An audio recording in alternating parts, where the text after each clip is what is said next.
Go in 5, 4.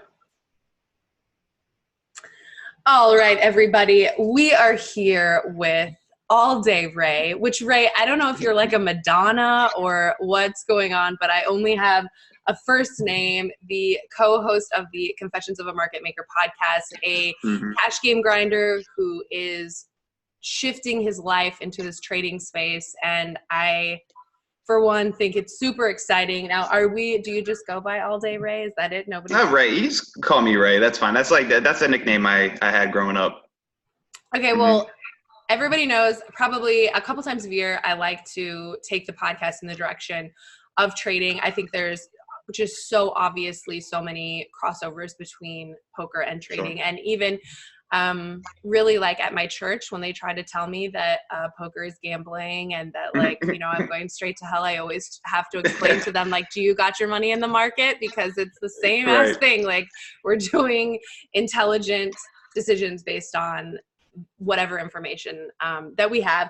But let's start first. Let's talk a little bit just so that the audience can get to know you. Talk to me a little bit about first your sort of poker background, finding poker, discovering poker, where you found your game. I know you're in Florida, which they got a good ass poker community in Florida. Yeah, they do, but interestingly enough, I'm not a big live poker player. I prefer online. I mean, that's how I really got started.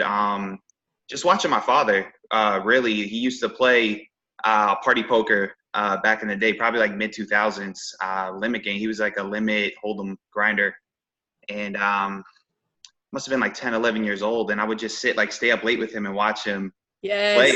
So I was just so fascinated. And I even remember, we went on a vacation, Ocean City, Maryland, and I was reading like Super System. I was only like 12, 13 at the time. So, I always had that love for poker. So, unfortunately, I was like a little bit younger. I still played. I actually helped him get a seat in the main event, 2008. I won him a seat online. Yeah, so that was real neat. Got to go out to Vegas, sweat that out with him. And so, yeah, that's how I discovered it. I didn't really, because I was still younger in high school. I was playing football, real into the social aspect, so I never really like grinded. And obviously, I was underage too. But until I hit 21, then I started going to the casino. And yeah, I mean, then I started taking it professionally 4 years ago, but online. I played on Bovada Ignition, and then recently, the past 2 years, on PP Poker. I don't know if people are familiar, like the app. Yeah. So yeah, I know I was rambling a little bit, but yeah, that's the. No, that wasn't a ramble at all. Which actually, I think this is really interesting because so often when we're talking to people, where people are so afraid to play on the unregulated sites, rightly so. Obviously, there's a lot of sketchy stuff out there and scary, but you never had any bad experiences and you were able to maintain a life like that. Yeah. I mean, but that kind of leads into why I'm kind of transitioning into trading at the same time, because obviously the state of online poker is not great in the US. I'm playing on a site where it's anonymous, so it's not like it's different. I don't know who I'm playing against. I know while I'm at the table, I have an idea, but it's not like, you can take notes on the players, etc. Which obviously that's what I really like about PP. I know who I'm playing. I get, familiarity with the players. But yeah, I mean, it's just not great. It's, and especially online poker is getting tougher and tougher every year. At least it seems that way. So yeah. But yeah, I enjoy live poker. I've considered like, okay, maybe let's go grind like live poker. But I don't know. I can't do it. It's listening to people talk, giving their opinions at the table. Like, oh my God, that just tilts me in itself. You know what I mean? But the low stakes grind can be really, really, because those are the players too, especially that like know the most. Like those are the players that are going to tell you all about it. Yeah, and people want to tell you about hands and stuff, and I'm like, dude, like, listen, you don't have any idea. You know what I mean? But yeah, I don't know. I just kind of see myself grinding live poker, day in and day out. That's just not me. And yeah, casino food's not great. I'm good on all that. True that, and I know. In fact, it's been really hard for, I think, so many people that I know and have connected with in the poker community, where it was sort of like a mass exodus, right? Like after Black Friday, if you lived in America and you wanted to play poker, like so many people had to leave, uproot their families, go to Canada, go to Mexico or whatever. And I know you have a daughter, right? So it's like, I think a son. A son. Okay, a son. Yeah. So it's difficult, I think, for a lot of, it's one thing when you're 21, 22, and you don't have a family to be like, okay, I'm going to Mexico for 5 years. But once you start to establish a life, I think it's a different ball game, right? And you've got somebody to support.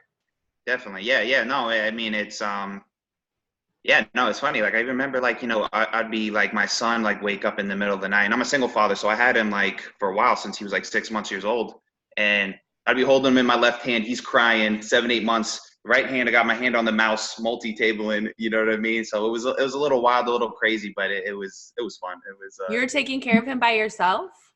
Yeah. Mm-hmm. Wow, that's really gangster. Yeah, that's super hard. But that's another thing I think that's so, the freedom in the lifestyle, I think, between trading and poker is, I mean, you have to have drive, you have to get up, you have to do your job, but you can do it from home. You can do it from somewhere else. Absolutely. Okay, so talk to me a little bit then about discovering trading. I just think for most people, it's not something that ever even comes up, really. Yeah, no, definitely. I mean, so I've been like looking to kind of transition out of poker. It's like I always kind of knew. I mean, one, I got into poker too late, but that's mainly like because of my age. I wasn't like, I was just like a little too young during the boom. You know what I'm saying? But I always knew like poker, especially online poker. I'm not talking about live poker. And I know live poker, it seems like it's doing well, especially the tournament seems fine. But like the online arena, the trajectory is definitely downward. And I always had that in the back of my mind. It's like, okay, eventually I'm probably going to have to transition to go do something else. And so, researching into that, like, it's like, what do I do? I don't got a college degree. I didn't go to college. Poker was like my thing. That's what I wanted to do. And so it's like, all right, what do I transition to? So researching, I found trading. It's like, oh, hey, like poker players make good traders.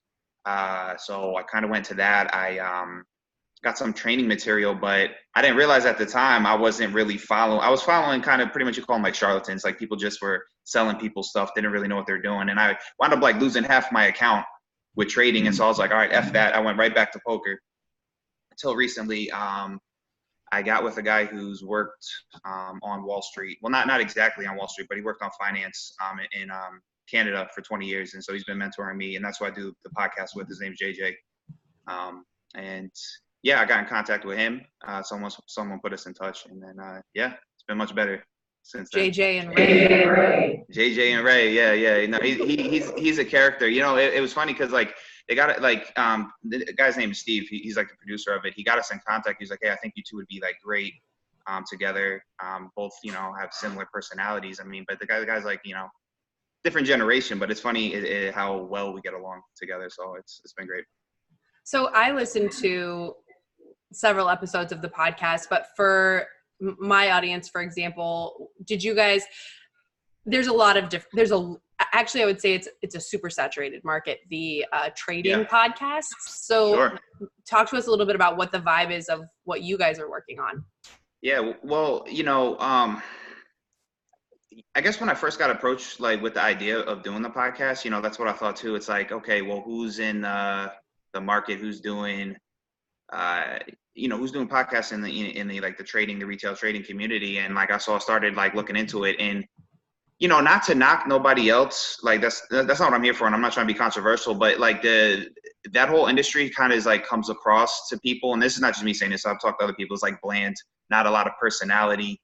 And so that's what I wanted to bring to it, and at least that's my role in it. And like he's the guy with the knowledge, he's the 20-year market maker. And so I was like, okay, maybe we can make this work, and maybe this could be a thing. And so far it's been going well. So that's what we're trying to go for, like educate people, but like, let's have fun with it too. We can have fun and learn at the same time, type of deal. See, so I think this is another thing that's really an obvious crossover is that I have a lot of people in the audience who are asking me, what books do I read? Who do I find to get coaching from? And I think that there's definitely, as someone entering either of these spaces, poker or trading, there are a ton of charlatans and tons of people who are willing to take your money or, tell you they have all the answers and the keys. So talk to me a little bit about that experience, about getting into trading, and sort of even managing your bankroll is something which you obviously understand as being a poker player, but it's a totally different world. Trading is a totally different world. So just talk to me a little bit about that, the early kind of entry into it, and trying to weed out some of the sketch balls. Well, I mean, I was unsuccessful doing that. Like, to start, like I was saying before, you know, I lost half my account. I mean, I guess my advice now, you know, like this is what at least I understand now, right? Like the people in trading, right? It seems like a big thing is like you'll get people, you know, they have like their little ads and they're like chilling in an exotic location, you know, laptop, you know, in the water, like see-through water trading. It's like, hey, like you could be me, you know, like, you know, on a private jet, just real flashy things like, hey, look at me. This is what you can do. A lot of the times, you know, I'm not saying for everybody, but probably most of the time, this guy's just selling you dreams. You know what I mean? And that's what I really appreciate about JJ. Like, he's very real. And like, we have a, like a trading chat room. And he always tells people all the time, he's like, hey, listen, like I'm going to tell you when I don't know something, like, it's just going to be real. Like, and that's what we pride ourselves on, is just being real with people, being honest, because there's a lot of people out there. So yeah, if you see people with the real flashy, if you see people posting like, oh, I made $30,000 on a trade, this or that.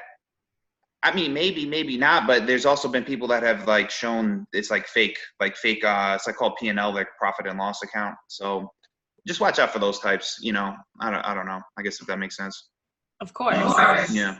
And really, the people who are making like tons of money don't have time to be like doing that. Exactly. It's the ones who are making the money aren't saying nothing. They're quiet under the radar doing their thing. So yeah, of course. I mean, it sounds like simple, but you know, people get fooled by this stuff. You know what I mean? I mean, I guess even I got kind of fooled. You know what I mean? For sure. But I think that's one of the most difficult things about these type of industries is that your learning is almost always costing you a lot of money. Yeah. There's almost no way to do it without having those type of experiences. So of course, in the trading space, there's infinite roads I think you can sort of go, and there's a lot of different ways to make money. There is, yeah. What is the sort of niche that you found yourself in? What is the spot that you and JJ are sort of working on? Are you guys buying puts? Are you guys like, you know, doing penny stocks? Like what are you guys doing? Yeah, no penny stocks. Yeah, no penny stocks. See, it's funny because that's what I did at first though, and that's what I lost a lot of my money doing was penny stocks. And what's funny is JJ, he was like, he would sell like these, you know, most of the penny stock companies are just BS, you know, like they're just scams pretty much. And JJ used to sell that to people like us buying it. And so like when he came into this industry, he was kind of like, wow, people, like there's people out there teaching people to trade these things, which is like ludicrous to him. You know what I mean? So no penny stocks. I wouldn't advise anyone going to do that. I guess allegedly there are people that make money doing that, but you know, good for them. But yeah, we trade futures, and it's the ES, the micro E-mini futures, and it's based off of the S&P 500, the companies that trade off of there. So it's very like liquid. You can get in and out of positions real easy. Yeah, so that's what we're in. And there's a solid amount of money. In fact, when I was looking into doing trading, I think futures is one of the, the volatility is something I think which is like manageable, but also being able to get in and out. Exactly. Being able to stay liquid. Yeah. And so I guess let's say for poker people who are interested in, I would say that most poker people, even people at the very, very top of the, you know, game, are all saying they don't want to do this forever. They ultimately would like to get into business in some way. So for some of my people who are listening, maybe who are interested in exploring trading, outside of listening to Confessions of a Market Maker, what are some of the things that you would recommend for them to consider, or, you know, like some of the basics for them to start looking into? Yeah, well, I mean, yeah, I guess, okay, our podcast, yeah. You know, not to like plug our own like little chat room, but we have a, I mean, this has helped me like immensely because like JJ's been my mentor. So we have like a room, a micro E-mini futures room, and it's like, and this is what one aspect I do enjoy about trading as opposed to poker, right? Poker is very solitary. I mean, especially me playing at home on my, you know, on my computer. no interaction with nobody. So we have a chat room, and so JJ, what he does is, well, not a chat room. He hates when I call it that. It's an education room. And so it's him, it's him looking at the market, describing what he's seeing. And so I'm getting to see the day through his eyes, his thought process, how he's trading, et cetera. And that's been a huge benefit to me. It's so much different, not to like knock books, but it's different, like seeing it live, seeing it happen is really good. So that's what I'd recommend for somebody. If they don't want to trade futures, just get with somebody who seems smart, get in a room and like get inside their head and see how they see things. I mean, at least for me, that was beneficial. It's like you watching your dad play party poker when you're a kid. Yeah. Right. It's like watching Galfon play. You know what I mean? Like on a stream, it's like, oh wow, like I see. Oh, that's interesting how he sees things. You know what I mean? So yes. Yeah, similar to that. Yeah. And I think one of the things that's super cool about trading, the same as it is about poker, is there are so many ways to approach the same situation. So even being able to say like, hey, you guys, here's a trade that I see. What do you think? And then people can have, right, like totally different perspectives on, whether or not that makes sense. Absolutely. No, it makes perfect sense because that's what's so cool about it too. It's like, oh, am I seeing things correctly right now in the market? And I'll type it in the chat and they'll be like, oh yeah, Ray, I see the same thing. Boom. So it even gives me more like, okay, this is the right thing to go with. Boom. And bounce different ideas off of each other. It's almost like more of like a team thing, which I miss. Like, like I was saying before, I grew up playing football and I love like the bonding, the team aspect of things. And which you don't get with poker, unfortunately, but you get the competitiveness, which is good. Yeah, of course. Yeah. Well, talk to me a little bit about what you see happening in the market right now. I think we're in a super interesting time. It's been like for the bears, I think like we've been like waiting forever. Like, when is this all happening? But especially the last couple weeks, for people who've been paying attention to anything in the financial space, the last couple of weeks have been extremely interesting. So what are you seeing? How is that affecting the market and some of the indices? Yeah. Well, like the interesting thing, like our approach, because we day trade, right? So it's like I literally like today, like I made a trade today and I was literally in it. It could have been more than 3 minutes. I was in and out of the trade. Yeah, I mean, now it worked in my favor. It was perfect. It like worked. Now, not every trade works that way. It was like, okay, I'm going to go long here. It popped up right away. I made a nice amount. All right, now I'm out. Doesn't always work that way, but I always trade in a day time frame. So it's like almost the larger picture doesn't even really matter to me, to be honest. Not that I don't pay attention to those things, but it's like, especially the way we trade, it's called market profile. It's different from like the candlestick charts, and you let it it's like almost, it speaks to you. I let it speak to me. I might have some ideas of how the day might go, but let it speak to me. Let it tell me what's going on, the structure. Then I go from there. And so to answer your question, really, the whole macro view, I can't even answer. I'm still new to the whole space. They're like, oh, there's this meeting today. Oh, this guy's talking, the Fed, and I'm like, I don't even know who the hell these guys are. I don't know what they're talking about, But it's so crazy because almost all of the best traders that I know are the guys who are making a lot of money say the same thing, that you could have all the information about everything that's happening, but actually it doesn't matter. It's just this one micro moment, this one thing. And isn't there, are there certain rules or something to be able to be an official day trader? I can't remember, like you have to have like 30K or something online, or like what does one need to do that? Yeah, I think it's 25K, the PDT rule. So it stands for the pattern day trading rule. But which is actually, that's if you're trading like equities, so like stocks and things of that nature. Now for us, what's good is us trading futures and the micro e-mini futures. There's no pattern day trading rule.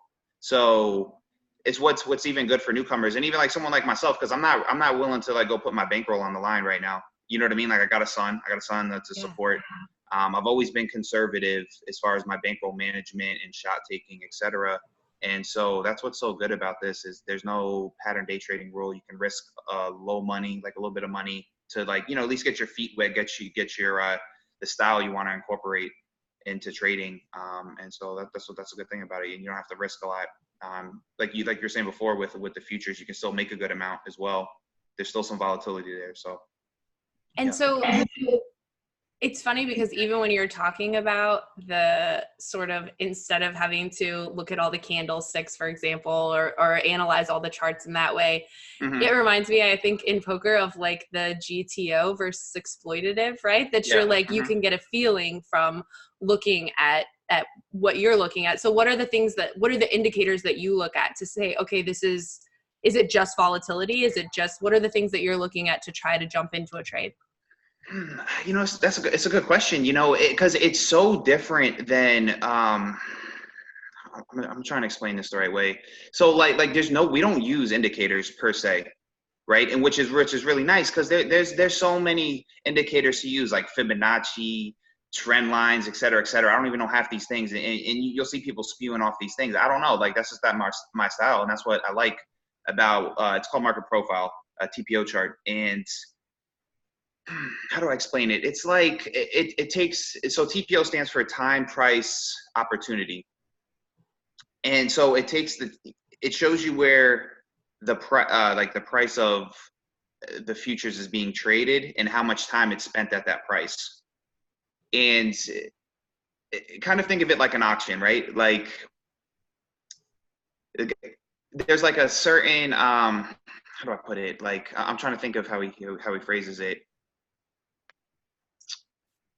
It's like a fairest price of doing business. And so it'll show you where like the fairest price is. It's called the point of control. And so you'll see like, okay, this is where it traded for 6 half-hour time periods. And then up here, oh, it only traded here once. And so it's kind of hard for me to explain it right here, like right now. Like it's much easier with a chart. JJ could probably explain it way better than me. But it's very structurally sound. And how I would describe it, taking it to poker, maybe to help like the audience understand a little bit better, it's like market profile is almost kind of like GTO style. It'll give you like, it's like almost like theory, like the theory base, right? At least you have a sound theory behind the market. These are the type of players in the market. And that's another good thing about it that candlesticks don't teach you, is market profile tells you, okay, this is big money in the market right now. Oh no, this is just retailer traders. Weak hands in the market. Oh, now there's technical traders. And there's ways of understanding who's who and what their agendas are, because that's another thing candlesticks can't teach you. Because, you know, that's the thing, me knowing JJ, I'm very fortunate, is he was on the other side. He was on Wall Street. And so he knows the tactics that people are trying to manipulate certain things. They want to make sure the books look good at the end of the month. And so with market profile, you can see these things and kind of get an idea of the agenda in the market, if that makes sense. For sure it does. And we see it especially in the micro level in crypto, for example, where because the actual monetary value is so low that people are able to manipulate and shift things extremely easily. And if you're not in on what's going on, then it can be super, super difficult. So where you are now in your life with jumping into trading, how long have you been doing it? And is it something where you feel now like, okay, I found my footing in this space? How are you balancing it with your cash game life, or are you really fully trading now? Yeah, no, it's tough. No, I'm not. I've been profitable trading, but I'm not, like, it's like the sample size is still too small. I can't be like, oh yeah, I'm a profitable trader for sure. Like, I don't know, you know, I've only really the past couple of weeks started trading with my own money. Like there's things like it's called like sim trading. So like I can just do, you know, simulation trades. Just like, okay, so I was doing that for a while until I felt comfortable. So no, like I'm not full-time doing it. I mean, we have a chat room that we do and that I'm a part of with JJ. So that, you know, that helps a little bit. But yeah, no, I still got to play a little bit of poker at night, you know, when I'm not trading. But I'm definitely not playing as much anymore. I think that's great though. And I think it's awesome to, I think, explore some of these other opportunities and options. And also, even for people, say, who don't end up pursuing trading in the long term, I think that there's so many things that you learn so many things, and there's so many things to consider in terms of your long-term financial plan when you start looking at and seeing trading, when you start seeing how many different ways there are to make money on your money, or how many different opportunities there are to make even small amounts of money doing lots of things. So what would you leave for our audience? First of all, where they find you. Mm-hmm. Second of all, where they find Confessions of a Market Maker. Mm-hmm. And yeah, third of all, like what would be your sort of like lasting message for the poker peeps out there? Okay. Well, you can find me on Twitter. I think it's all day Ray, but in between there's some X's. So I think it's all X day X Ray. So you can find me there for whatever reason you want to reach out. Confessions of Market Makers on iTunes. I think it's on all the podcast platforms, also on YouTube as well. And I think even if it's a funny podcast, honestly, JJ's a real character. So even if you guys aren't into trading, check it out. I think it's funny. I think you'll really enjoy it. He has some wild stories from his time. Those finance guys are wild, live a wild life. What would my final thoughts I would leave to the poker community? I don't know. I mean, I think if you are similar to me, maybe professional, maybe not professional,